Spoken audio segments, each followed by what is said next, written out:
Hello, my name is Gabriel, and this is Exploring the Quran and the Bible. Please make sure you're subscribed and that you like this video.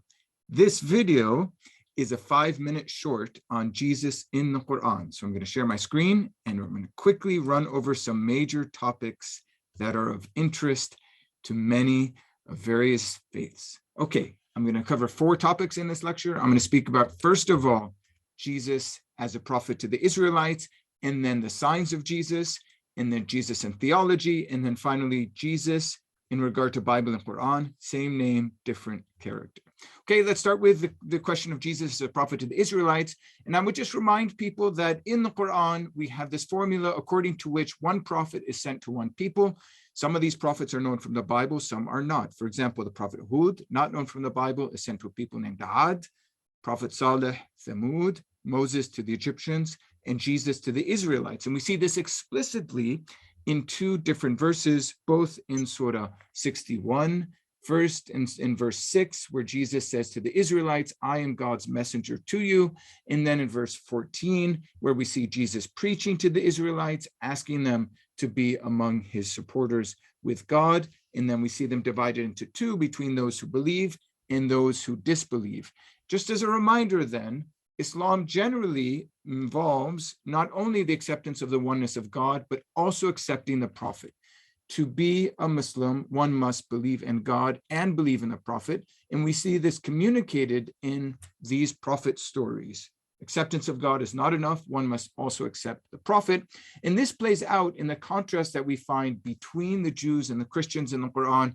Quran chapter 5, verse 82, elevates the Christians above the Jews. Those who are closest in affection to the Muslims are Christians, in part because Christians share the question of Jesus with Muslims. However, we find elsewhere in the same surah earlier on that there is an accusation against Christians that they have forgotten some of what Jesus has said. On to the second topic, the signs of Jesus. Okay, so we see in the Quran that God communicates with humanity through signs. The Arabic word is ayat, and those who deny the signs are threatened with hell. Some of these signs are those brought by prophets as miracles. For example, the prophet Saleh brings a miraculous she-camel. The prophet Moses brings a miracle by turning a staff into a snake. Muhammad himself, his principal signs are the verses, also called ayat, of the Quran itself. Jesus brought signs in an exceptional way, and I'll explain why.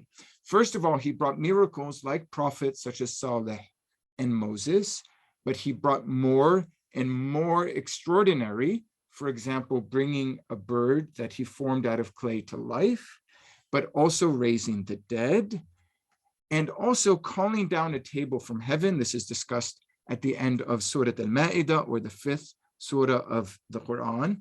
And then finally, Jesus himself is a sign. So we read in Quran 21, verse 91 about Mary, that she guarded her virginity, and then God says, we breathed into her of our spirit and made her and her son a sign to the world. So both Mary and Jesus are signs to the world. Third topic, Jesus and theology. And this is where we get to a really key point about the Quran generally, that the Quran is principally interested in emphasizing the transcendence and oneness of God, and therefore it makes as its principal religious test your theological righteousness. Quran chapter 4, verse 48, along with another verse in that same surah, makes the association of something that is not God with God the unforgivable sin in the Quran. To be pious is to be theologically righteous. And this is modeled by Jesus in the Quran. So he becomes something like a spokesman for this theological righteousness. God in Quran chapter 5, verse 116 says, O Jesus, son of Mary, did you say to the people, take me and my mother as God rather than God? And he responds piously, Subhanaka, glory be to you. It is not for me to say what I have no right to say. Okay, finally, I'd like to make this point about Jesus in the Bible versus Jesus in the Quran.